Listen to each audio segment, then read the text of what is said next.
This is a pretty scary prospect. I want to just show people what we're talking about here when we talk about this super volcano, and we have a little thing to show you, a map with some of the details. So that's where it is. It's beneath Yellowstone. It's been there, as we know. I guess this has erupted 3 times in 2.1 million years. But what they're worried about is the fact that they say that the ground has started to swell in levels that they have not seen before, 10 inches in some places in the past year. What does that tell us?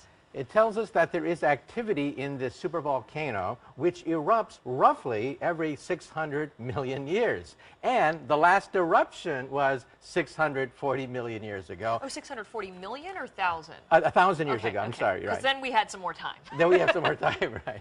But that's what's making us very nervous, because the cycle time corresponds to the present-day era. So every single murmur of this gigantic potential supervolcano, including the rise of the sea level, has to be watched very carefully.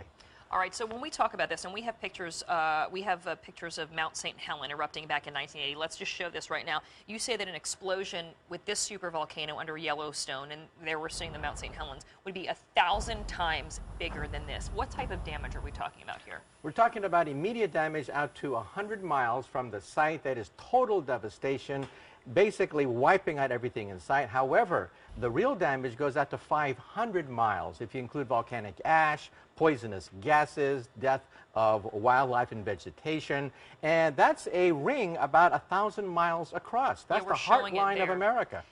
It would pretty much wipe out Earth as we know it? It would wipe out the United States as we know it. Just when you thought there could not be more change going on in the world, magnetic north is moving. Aviators know it has always moved, but not like this. It's just skipping along.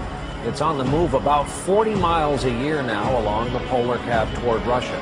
It's a natural, unstoppable occurrence, but because of it, some airport runways, calibrated by compass, are now 3 or 4 degrees off. At Tampa International in Florida, they're going to repaint the numbers on the runway and redesignate them because the dead center, top of the world, magnetic north on the compass, is on the move in a big way. Ordinary compasses thrown off by changes in the Earth's magnetic field, February 25th, 2011. The Earth's magnetic field is changing at an increasing rate, throwing off airports and altering the aurora borealis. And its effect on ordinary compasses could mean the difference between homeward bound and hopelessly lost. Earth's northernmost magnetic point, or magnetic north, is distinct from its geographic north pole, and scientists have long known that the magnetic poles are on the move. But the magnetic poles have been moving faster lately, sliding towards Siberia at 34 miles per year, at a speed that's accelerating 36% over the past 10 years, according to United States Geological Survey, or USGS. Since compasses, and they're talking about regular compasses here that you carry in your hand when you hike, since compasses rely on magnetic north to point you in the right way up the trail, the average $2 model could very well point you in the wrong direction. Depending on the location and journey of the length, unaware hikers or boaters could find themselves hundreds of miles off course if they don't calibrate for the shift. Everybody, the sun, it's the source of all life, and it could mean the end of life as we know it. NASA did a study, and its findings are now out. We're not talking about global warming, a brand new government study on the very real destructive threat of solar storms. Check it out, the surface of the sun, a roiling mass of plasma and charged high-energy particles. As we move to the launch pad, we can show exactly what we mean, escaping the surface of the sun and traveling through space to areas down here on Earth. Now, this giant fireball, if that ball hit the Earth and its magnetic shield, it would be devastating. I want to show you New York City at night. Times Square, drove through here at 8 o'clock last night. Streets are empty, but the electric power grid would be wiped out by the current.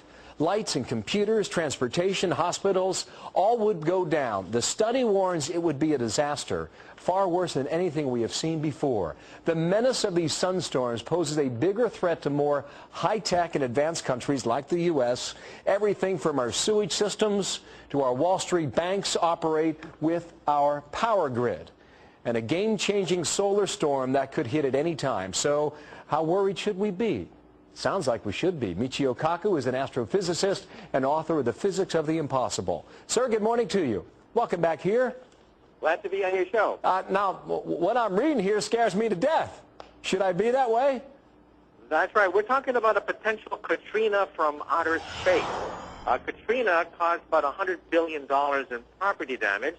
And unless we begin to make efforts now to reinforce our satellites and power grid, we could have something maybe 10 times bigger than Katrina, because we're talking about the loss of all electricity and all satellite activity. We'd be thrown 100 years back into the past. Michio, has this happened before?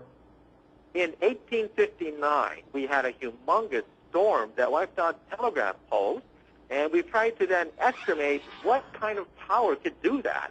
And we now realize that we are very young in the space age. If something like the 1859 storm hit again, it would literally paralyze all the United States, not just for a day or an hour, but for months to years.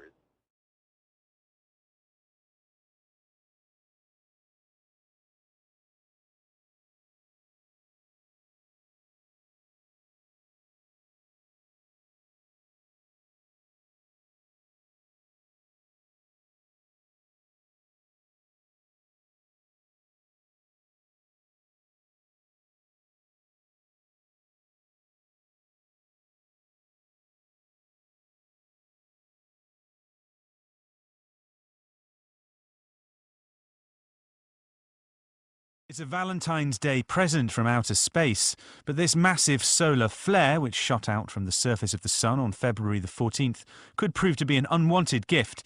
The solar eruption has sent out a massive wave of electromagnetic radiation. When it hits the Earth this week, it's feared it could cause disruption to satellite networks, power grids and radio traffic. NASA says this is a Category X flare, the most powerful of all. It's thought to be the biggest eruption of its kind since December 2006. Come home in the middle of February with what looks like a sunburn. Now parents and teachers want to know how it happened. KATC's Sean Klein was in Hathaway tonight looking for answers to that burning question. A mystery in the community of Hathaway, and it has people burning to know the answers. I don't know what caused it. We just kept trying to find answers. About 24 Hathaway High School students came back from a field trip with what appears to be a sunburn. The mystery is the students and teachers don't know what caused it. We have no idea. It's very bizarre. It's something that we need to be really concerned about.